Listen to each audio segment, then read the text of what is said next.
Good morning दोस्तों, आदर्श mathematics channel पर मैं विक्रम कुमार आपका स्वागत करता हूं।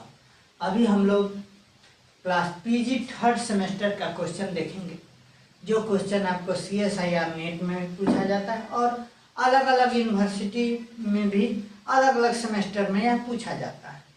इसमें हम लोग पढ़ेंगे ऑप्टिमाइजेशन टेक्निक, जो बिहार यूनिवर्सिटी के CC14 में पूछा जाता है।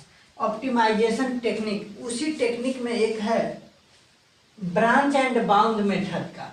इसी पर क्वेश्चन आपसे पूछा जाएगा, use branch and bound technique to solve the following LPP, linear programming का है। Max z equal to x1 plus x2, subject to दिया है 3x1 plus x2 less than equal to 12 और x2 less than equal to 2 और x1 x2 greater than equal to 0। तब इसको हम कैसे क्वेश्चन को सॉल्व करेंगे? सबसे पहले हम इसको स्टैंडर्ड फॉर्म में लिखेंगे। देखिए, स्टैंडर्ड फॉर्म में लिखेंगे तो स्टैंडर्ड फॉर्म ऑफ LPP अगर लिखे स्टैंडर्ड फॉर्म ऑफ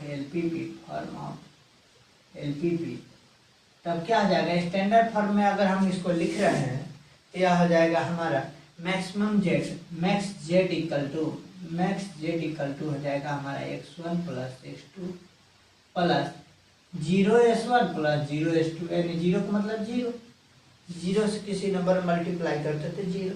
इस सरप्लस वेरिएबल है, इसको हम घटा भी सकते हैं। 0 ऐड करे से घटाओ से कोई प्रॉब्लम नहीं है, 0 तो 0 है।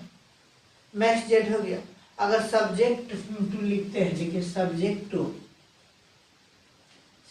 टू यहाँ से हो जाएगा 3x1 plus x2 plus s1 equal to हो जाएगा यहाँ से 12, कहा कि इससे 12 इससे बड़ा है तो s1 जोड़ देंगे तो बराबर आ गया। इसके बाद फिर अगला में है x2 है सिर्फ, यानी इसको हम लिख सकते हैं 0x1 plus x2 plus s1 तो 0 है, s2 इक्वल टू हो जाएगा 2, where x1 x2 s1 s2 greater than equal to 0। यही है। इसको सबसे पहले हम इसको इटरेशन टेबल बनाते हैं। इसको टेबल अगर हम बनाएं तो देखिए यहाँ से टेबल बनाते हैं।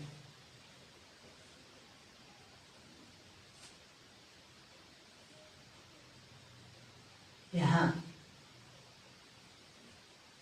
टेबल बनाते हैं तो यहाँ हो जाएगा CB बेसिस B बेसिस, यहाँ CJ जिसे हम XB कहते हैं, XB का वैल्यू निकलेगा।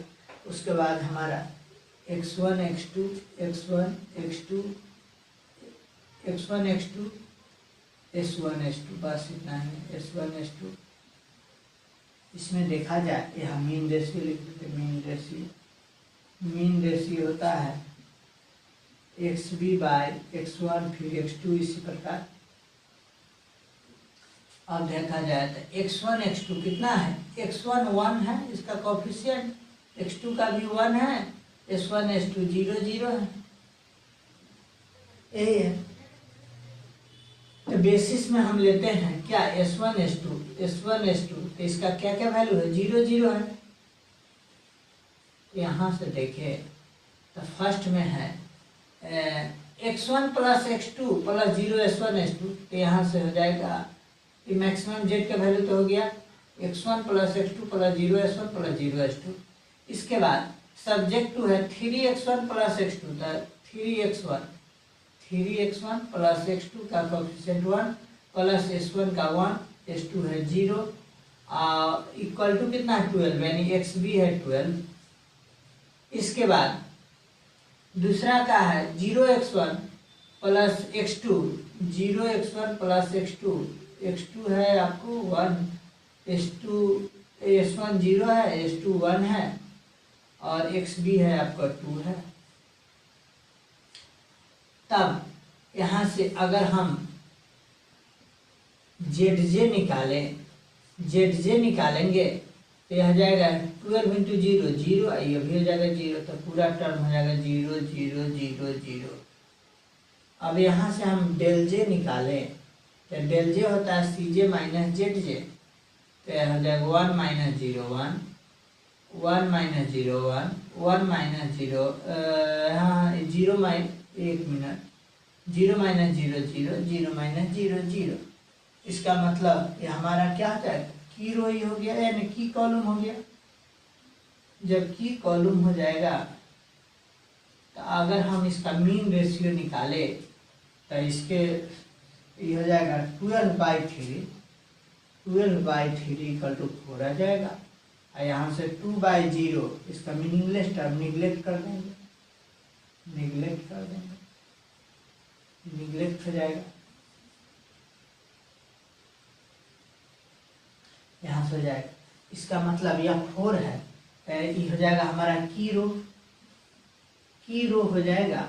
तो हमको क्या करना होगा, जैसे की रो हो जाएगा तो हमारा की रो हो गया ये, और हमारा पिवोटेड एलिमेंट यानी की एलिमेंट हो जाएगा 3, यानी हमारा की एलिमेंट हो गया, की एलिमेंट हो गया 3। और इसके हिसाब से हमारा यह क्या है, इसमें है S1, तो डिपार्चिंग वेरिएबल यहाँ से लिखे, डिपार्चिंग, डिपार्चिंग वेरिएबल हमारा हो जाएगा S1, और इंटरिंग वेरिएबल हो जाएगा,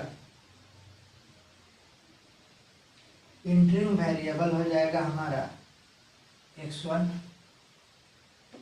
और पिवोटेड एलिमेंट या की एलिमेंट हो जाएगा 3। इसी पर अगर हम, तो हमको क्या करना होगा, यहाँ 3 है तो इसको करना है 1, आई तो 0 हाई है तो इसको कोई चेंज नहीं करना है, तो सिर्फ इसको 1 करना है। तो यहाँ R1 इंटरचेंजेज क्या करना होगा, R1 इंटरचेंजेज लिखते हैं, R1 interchanges R1 divided by 3। तब फिर से यहाँ से इटरेशन सेकेंड, यहाँ इटरेशन फर्स्ट था, इटरेशन यह फर्स्ट था, अब इटरेशन सेकेंड बनाते हैं, इटरेशन सेकेंड।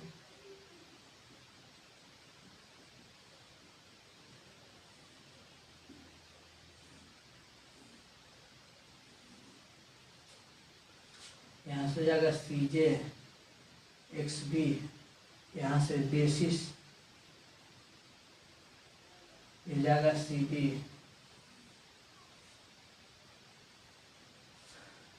यहाँ से x1 x2, S1 तो डिपार्च कर देना, हटा देना, फिर हो जाएगा S2, S1 S2। अगर मान लिया जाए यहाँ से अगर हम इसको यहाँ से रहने भी दिए तो मान लिया जाए यहाँ S1 रहने दिए, S1 S2, तो यह सब क्या है, x1 x2 तो 1 1 है, आया 0 0, यहाँ मीन रेशियो निकलेगा। यहाँ से इंटरन वेरिएबल क्या हो गया, यानी डिपार्चिंग है आपको S1, यानी फर्स्ट वाला हटना हटेगा, इसके जगह पर दिखाएगा x1, x1 S2 रहेगा, तो x1 का वैल्यू है 1, इसका तो 0 1 0। अब ध्यान दीजिए, अब यहाँ से XB, अब सब्जेक्ट 2 में देखते हैं, तो इसका सिर्फ फर्स्ट का चेंज करना है, सेकंड तो ऑलरेडी 0 है तो इसको कोई चेंज नहीं करना है। तो यहाँ से आपका, यहाँ से देखा जाए तो यहाँ से आपका हो जाएगा, 1 मिनट, यहाँ से अगर हम देखें तो ये आपका हो जाएगा, फर्स्ट वाला को सबको 3 से डिवाइड करना था, 12/3, तो ये हो जाएगा 4। इसके बाद 3/3 1, 1/3, यह भी हो जाएगा 1/3, यह 0/3 यानी 0। इसके बाद यहाँ से इसको सेकेंड वाला कोई चेंज नहीं करना है, तो 2 0 2 0 1 0 1 1 0 1 यहाँ। अब ध्यान दीजिए, अब हमको क्या करना है, इसमें ZJ निकालते हैं। अगर हम यहाँ ZJ निकाले तो ZJ होता है CJ, ZJ बराबर होता है CJ माइनस ZJ, 1 मिनट नहीं, ZJ। अगर हम यहाँ से ZJ निकाले तो ZJ क्या होता है, ZJ इसको मल्टीप्लाई करते हैं, देखिए ZJ हमारा होता है, यहाँ लिख देते हैं ZJ equal to CB 1xb1 प्लस cb2xb2। तो यहाँ से हो जाएगा हमारा cj अगर हम निकाले तो 4 इंटू 1 4 माइनस 0 प्लस 0 इंटू 2 0। तो यहाँ से 4 प्लस 0 सिर्फ हो जाएगा 4। यहाँ हो जाएगा 1 1 जा 1, यहाँ हो जाएगा 1/3, ये भी हो जाएगा 1/3 और ये हो जाएगा 0। यहाँ तक हो गया। अब इसके बाद हमको निकालना है डेल जे। तो डेल जे बराबर हम जानते हैं CJ माइनस ZJ। तो यहाँ से हो जाएगा आपका वैल्यू 1 माइनस 1 0, 1 माइनस 1/3 यानी 2/3, 0 माइनस 1/3 माइनस 1/3 और 0 माइनस 0 0। इसमें सबसे मैक्सिमम वैल्यू हमारा है 2/3। तो ये हो जाएगा हमारा की कॉलम, ये हो गया हमारा की कॉलम, यानी कि x2 हो जाएगा x2 वाला। तो अब यहाँ से अगर हम मीन रेशियो निकाले तो यहाँ से हो जाएगा इसका मीन रेशियो होता है xb/x1 फिर x2 इसी प्रकार। यहाँ से हो जाएगा आपको की कॉलम यहाँ 1/3, तो 4/1/3, तो 3 ऊपर चल जाएगा तो 12 हो जाएगा। फिर यहाँ से देखिए 2/1 2/1 2। तो यहाँ मिनिमम रेशियो क्या हो गया 2। तो यहाँ रो मीन हो गया आपका 2। तो यहाँ से हमारा क्या क्या हो जाएगा, तो इंटरिंग वेरिएबल हो जाएगा हमारा इंटरिंग वेरिएबल x2 हो जाएगा। डिपार्चिंग वेरिएबल क्या हो जाएगा, तो यहाँ से s2 हो जाएगा। डिपार्चिंग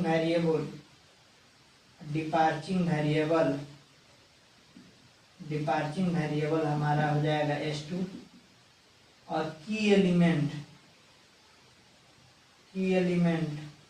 क्या हो जाएगा, तो की एलिमेंट हमारा हो गया 1। क्यों, क्योंकि mean ratio R2 is the mean ratio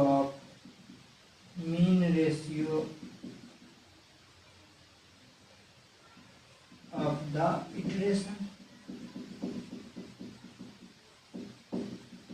अब यहाँ से इस सेकेंड इटरेशन हो गया तो फर्स्ट वाला पे डिलीट करते हैं, फिर देखते हैं।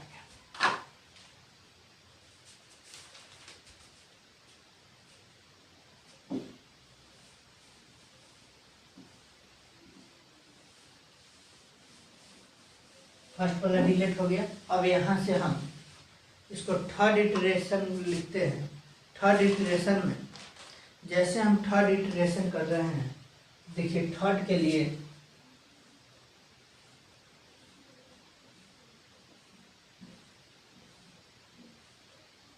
यहाँ तो सब कुछ ठीक रहेगा, सिर्फ हमारा क्या चेंज करना है, डिपार्च कर देना है s2 और उसके जगह पर लिख देना है x1। तो यहाँ हो जाएगा x1 x2, उसके बाद x1 x2। तो x1 का तो 1 है, x2 का भी 1 है। इसके बाद क्या करना है, तो इसका मीन रेशियो कितना है 2 है।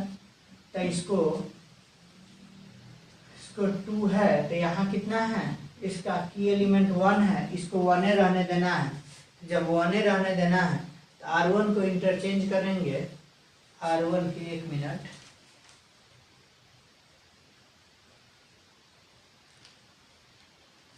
तो जस के तस्त रहेगा, सिर्फ इसको हमको 0 करना है। यहाँ तो R1 R2 सेम रहेगा, R2 में कोई इंटरचेंज नहीं होगा, R2 के बराबर रहेगा।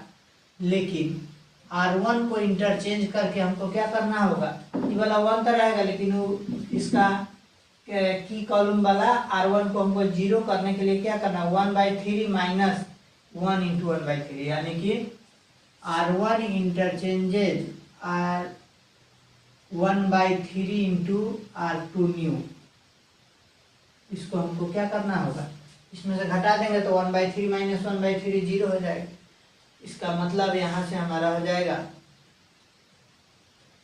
इसका वैल्यू है कितना, इसका हमारा वैल्यू है x भी है 4 माइनस, देखिए 4 माइनस 1/3, 4/2 तो हो जाएगा 4 3 जा 12 माइनस 2/3 यानी 10/3 आ जाएगा। इसका वैल्यू हो गया हमारा 10/3। इसको तो कोई चेंज नहीं करना है, जस्ट के तब से 2 रह जाएगा। फिर यहाँ से हो जाएगा, सबको क्या कर रहे हैं 1 माइनस 1/3 या 2 कर रहे हैं तो 1 माइनस 0 तो ये हो जाएगा 1 रह जाएगा, यह हो जाएगा 0। x2 हो गया हमारा x2 वाला 0। इसके बाद 1/3 इंटू ये भी रह जाएगा 1/3, यह हो जाएगा 0 माइनस 1/3 तो माइनस 1/3। अच्छा आई नीचे वाला में तो कोई चेंज नहीं होगा तो ये हो जाएगा 0 1 0 1। अब यहाँ से हम ZJ निकाले तो ZJ जैसे निकालेंगे तो 10/3 इंटू 1 10/3 या प्लस 2 इंटू 1 तो 10/3 प्लस 10/3 प्लस 2 इसके डिवाइड में कुछ नहीं 1 एलसीएम लीजिएगा 3 तो 10 प्लस 6 16/3 हो जाएगा। ये हो जाएगा आपको 16/3। ये हो जाएगा आपको x1 वाले में 1, यहाँ ये भी हो जाएगा 1 x2 में, यहाँ 1/3 माइनस 1/3 देखिए ये हो जाएगा आपको माइनस 1/3 प्लस 1 तो ये हो जाएगा डिवाइड में 1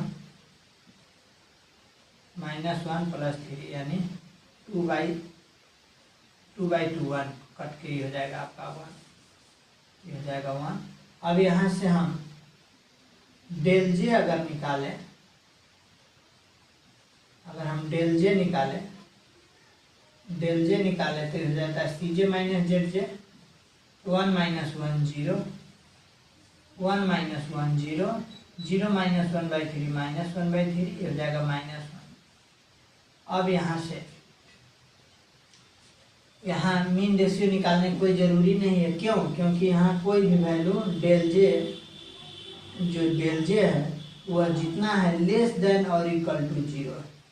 जब डेल जे लेस देन और इक्वल टू 0 है इसका मतलब हम कह सकते हैं hence the optimal solution is obtained, the optimal solution is obtained। अब यहाँ से हम ऑप्टिमल सॉल्यूशन प्राप्त कर सकते हैं ऑब्टेन।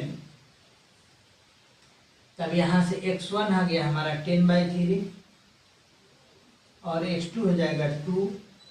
अब ध्यान दीजिए हम तो कोई इंटीजर वैल्यू लेते हैं तो 10/3 को डिवाइड कीजिएगा तो 3.333 आ जाएगा। इसका मतलब जब 3.33 आ जाएगा तो यह इंटीजर नहीं आएगा। इसका मतलब जैसे इंटीजर नहीं आएगा, here x2 is an integer but x1 is not integer, लिख देता है here x1 is integer ना x2 is integer, x2 is an integer but not x1 is integer।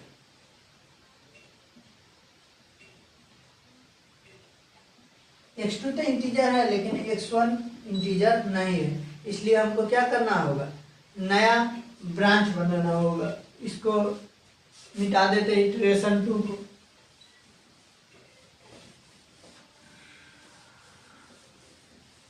अब जैसे नया ब्रांच बनाते हैं, अब देखिए ब्रांच नया now the LPP is branch into 2 सब branch. Now LPP is branch into 2 sub problem। now LPP is branch into 2 sub problem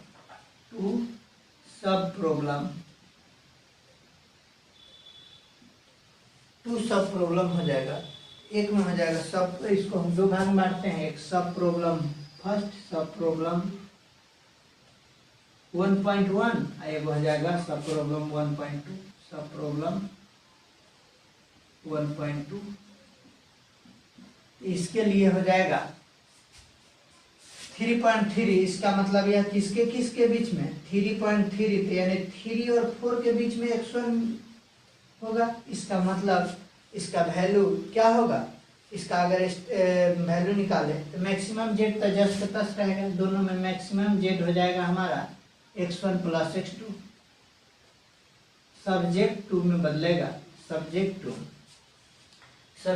3x हो जाएगा 3x1 plus x2 less than equal to 12।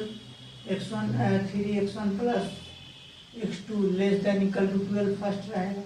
Second में क्या होगा, x2 less than equal to 2, ये भी same रहेगा equal to 2। और यहाँ क्या हो जाएगा, एक हो जाएगा x1 greater than equal to 3, 3 से बड़ा होगा, और इसमें क्या होगा 4 से छोटा हो जाएगा। यहाँ मैक्सिमम जेड हो जाएगा, maximum z equal to x1 plus x2, और यहाँ सब्जेक्ट टू हो जाएगा आपका 3x1 plus x2 less than equal to 12, और यहाँ से हो जाएगा x2 less than equal to 2, x1 greater than equal to 3, greater than equal to 3 था, अब यहाँ लेस देन इक्वल टू 4 हो जाएगा। 4 से छोटा और 3 से बड़ा हो जाएगा। इसका मतलब यहाँ से स्टैंडर्ड फॉर्म ऑफ सब प्रॉब्लम अगर देखें, स्टैंडर्ड फॉर्म ऑफ सब प्रॉब्लम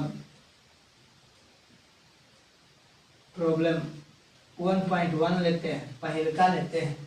तो मैक्सिमम जेड को अगर हम लिखें तो मैक्सिमम जेड जो है हमारा यह तो होगा x1 plus x2 plus 0s1, तीनों में है 0s1 plus 0s2 plus 0s3। Subject to हो जाएगा, फिर यहाँ से 3x1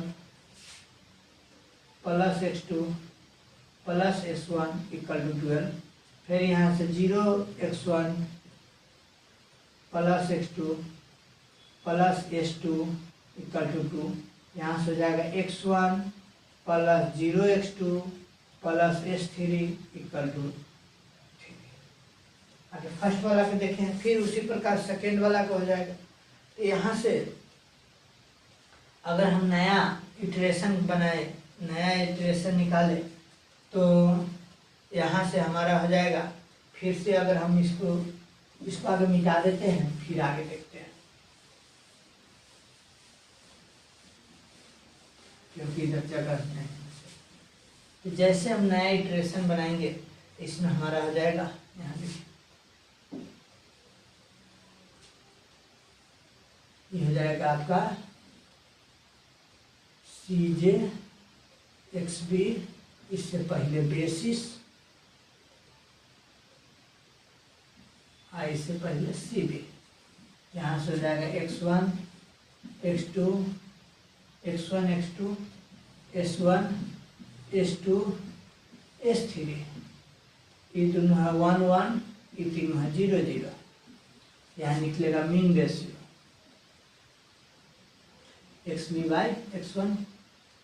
इसका वैल्यू है s1 s2 s3, यहाँ हो जाएगा आपको s1 s2 s3 s1 s2 s3, ये तीनों का वैल्यू 0 0 0 है। अब इसमें XB का सबका वैल्यू देखें, एक में है 12 2 और 3। अब देखिए x1 फर्स्ट वाला में है सब्जेक्ट टू 3 1 1 0 0। यहाँ देखिए दूसरा के लिए है 0 1 0 1 0, यहाँ से हो जाएगा थर्ड के लिए 1 0, ये भी 0 ये भी 0, यह 1। अगर यहाँ से हम ZJ इसका निकाले, यहाँ से अगर हम इसका ZJ निकाले तो ZJ क्या हो जाएगा 0 इंटू इतना प्लस 0 इंटू इतना, यानी 0s1 प्लस 0s2, ये सब को 0 से मल्टीप्लाई सब 0 हो जाएगा। इसका मतलब सब 0 0 0 0 0 0। अब यहाँ से हम डेल जे निकालें तो डेल जे बराबर होता है CJ माइनस ZJ, तो यहाँ से हो जाएगा 1 minus 0 1 1 minus 0 1 0 minus 0 0 0 minus 0 0 0 minus 0 0, यही हो जाएगा। इसका मतलब ये फर्स्ट वाला जो है ये हमारा की एलिमेंट हो जाएगा, की कॉलम। जब की कॉलम हमको पता चल गया तब यहाँ से हम मीन रेशियो निकाले तो यहाँ से 12/3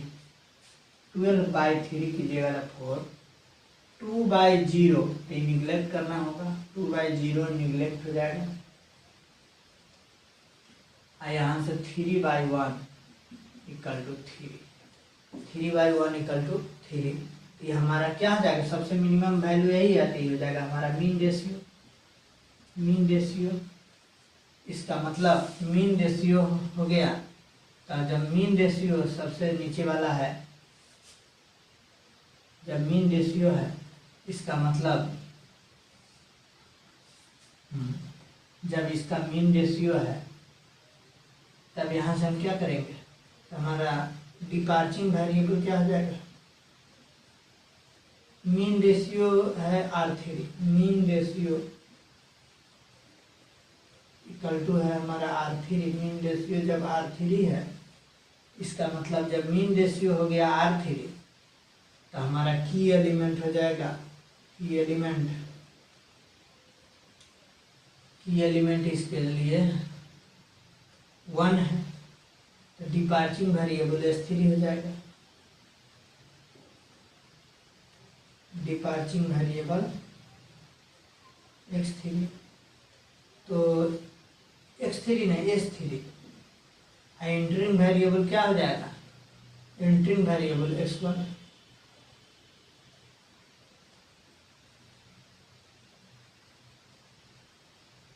एंटरिंग वेरिएबल x1। अब इधर नया दूसरा हम टेबल बनाते हैं आगे इसको हम मिटा देते हैं इधर वाला को हम मिटाते हैं फिर नया इटरेशन बनाते हैं।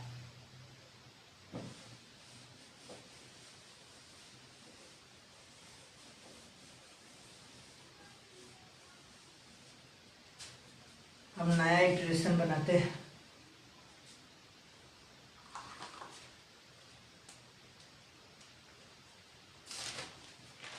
अब देखिए नया इटरेशन बना रहे हैं इक्वेशन सेकेंड है यहाँ है CB यहाँ बेसिस B CJ XB इसके बाद X1 X2 X3 नहीं X3 नहीं S1 डिपार्चिंग किसको करना है डिपार्चिंग S3 यानी S3 नहीं लिखेंगे यहाँ मीन रेशियो ये दोनों 0 0 है ये 1 1 है यहाँ पर हमारा बेसिस में है आपको S3 को हटा देना है S1 S2 X3 के जगह पर X1 आ गया इसका दोनों वैल्यू 0 0 है X1 का 1 है। अब यहाँ से देखते हैं तो हमको यहाँ से क्या करना है तो इसको यहाँ तो 1 है तो ये 1 रहेगा सिर्फ फर्स्ट वाला के 3 का 0 कर देना है तो यहाँ से हम अगर R3 डिवाइडेड बाई 1 कर दें R3 डिवाइडेड बाई 1 तो जस्ट का तस रह जाएगा कीजिए चाहे नहीं लिख देते हैं R3 divided by 1 R3 divided by 1 R3 divided by 1 just का तस रह जाएगा और R1 को हमको क्या करना है 0 ये तो R2 0 है ही R1 interchanges R1 minus 3R 3 new तब ना 3 में से 3 घटेगा तो 0 हो जाएगा। तो सबसे पहले हम R3 को लिखते हैं R3 को 3 से डिवाइड कीजिए 1 से डिवाइड कीजिए तो उतना ही रह जाएगा तो ये हो जाएगा 31000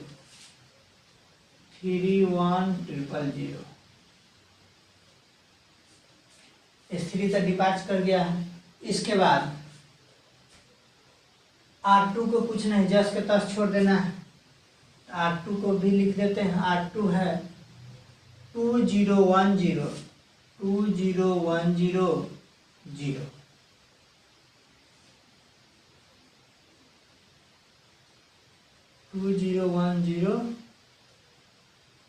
101 है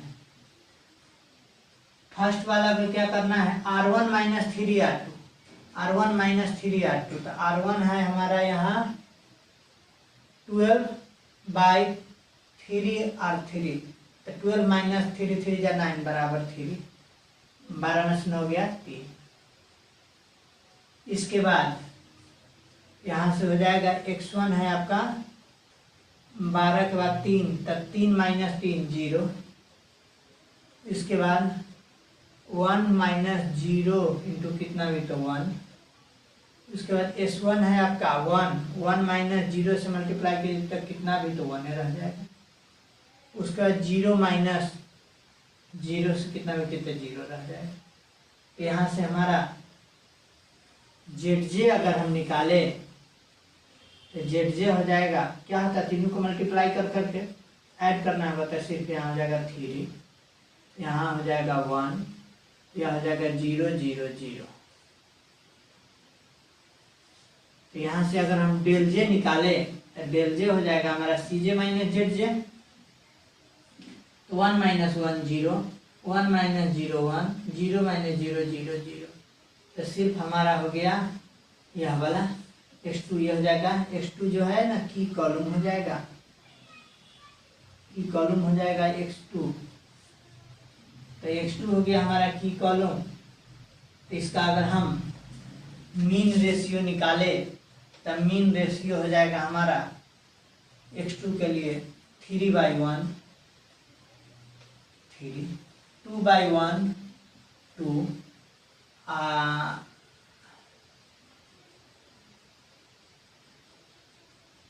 3/0 निगलेक्ट कर देना है, 3/0 निगलेक्ट हो जाएगा।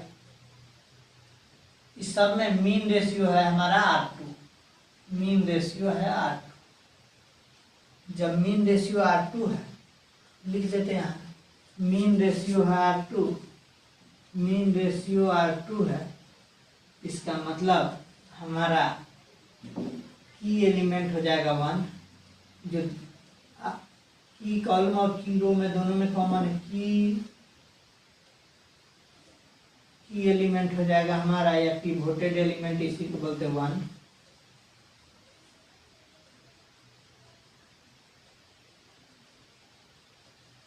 इस लाइन में हम उल्टा पुल्टा इसमें लिखेंगे कि मीन रेशियो के इसमें फार्मूला लिखना है, x3/x1, यहाँ जाएगा 3/1 तो 3 हो जाएगा, यहाँ हो जाएगा 2/1 तो 2 हो जाएगा। यह हमारा मीन रेशियो हो जाएगा, मीन रेशियो। और यह हो जाएगा 3/0, इसको निगलेक्ट कर देना है। अब तो की एलिमेंट हो गया हमारा 1। अब यहाँ से हम देखें तो डिपार्चिंग वेरिएबल हो जाएगा x2,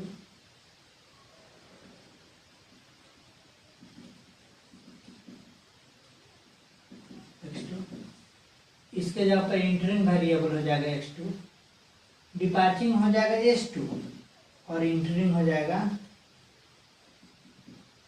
इंटरिंग वेरिएबल x2 हो जाएगा।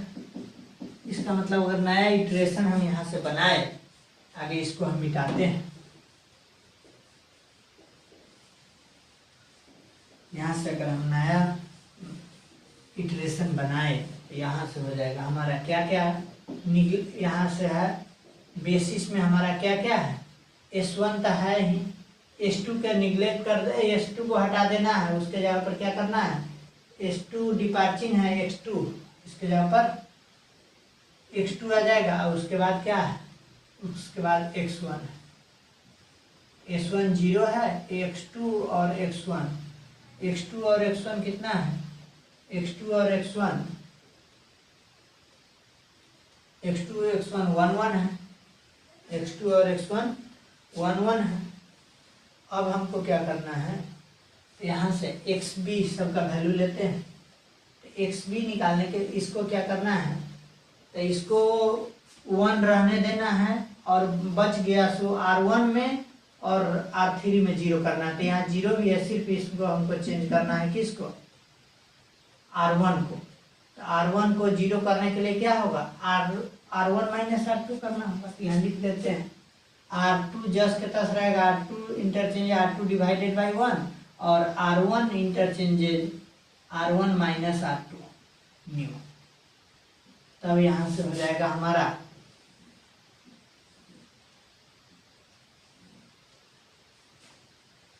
सबसे पहले R2 को डिवाइड करते 1 से, यानी जस्ट के तस रह जाएगा। तो 201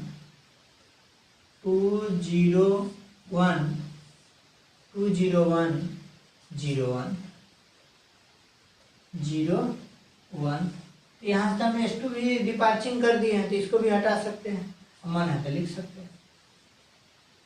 तब यहाँ से हो जाए 201 और यह भी हो जाएगा 0। अगर S3 लिखते हैं तो यह हो गया 0। X3 को तो हम निगलेक्ट करके चले, जस्ट के तस पूरा उतर जाएगा। 31,000,000 यह भी हो जाएगा आपको 1।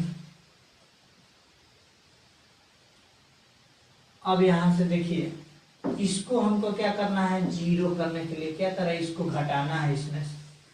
तो 3 - 2 1 आ जाएगा, 3 - 2 1 आ गया, 0 - 0 0, 1 - 1 0।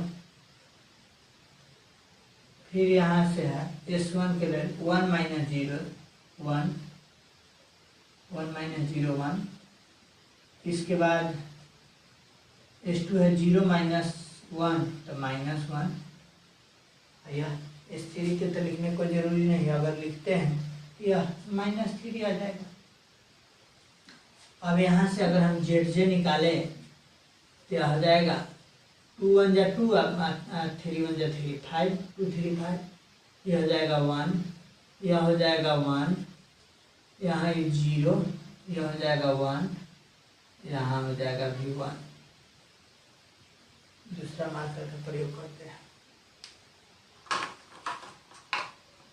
तब यहाँ से देखिए, यहाँ से अगर हम डेल जे निकाले तो डेल जे हो जाएगा हमारा CJ - ZJ। तो ये हो जाएगा 1 - 1 0, 0 - 0 0, 0 - 1 -1, 0 - 1 -1। सब हो गया आपको डेल जे लेस देन और इक्वल टू 0, अथवा 0 से छोटा है नहीं तो 0 के बराबर। इसका मतलब हम यहाँ से कह सकते हैं कि अब हमको मीन रेशियो तो निकालना नहीं है। इस जैसे del j less than equal to 0 हो गया, इसका मतलब hence optimal solution is obtain, hence optimal solution is obtain. अब यहाँ से हमारा ऑप्टिमल सॉल्यूशन प्राप्त हो गया। और देखिए XB में x1 x2 इस सब का भी वैल्यू क्या है, x1 और x2 दोनों का वैल्यू क्या है हमारा, कोई पॉइंट में नहीं है, सब है इंटीजर नंबर है।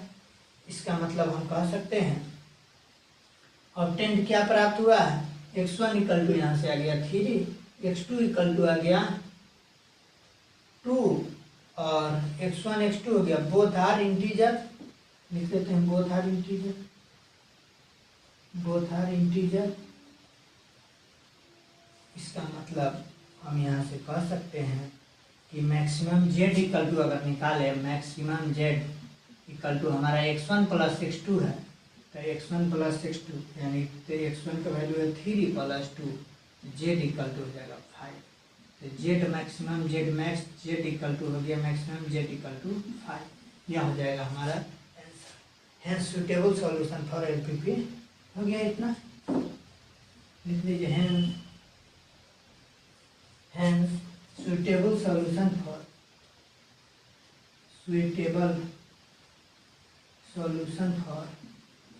LPP